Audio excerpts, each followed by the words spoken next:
इहे जिला के कहल जाला वीरन के नगरिया। ढेर जदी हवा तू बोलबे हर दिहे सटंगरिया। इहा बच्चा भी उठा लेला लाठी और ना के हुआ टलबा ना के हुआ टी। जिला गाजीपुर ढाली त फाटी ना के हुआ टलबा ना के हुआ टी। जिला गाजीपुर ढाली त फाटी। जिला गाजीपुर ढाली त फाटी।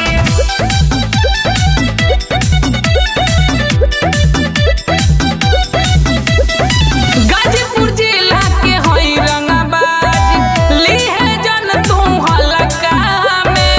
नंदलाल देवराज कहेले पड़ी है जन तू कहलका में। गाजीपुर के होई रंगबाज लीहे जन तू हलका में। नंदलाल देवराज कहेले पड़ी है जन तू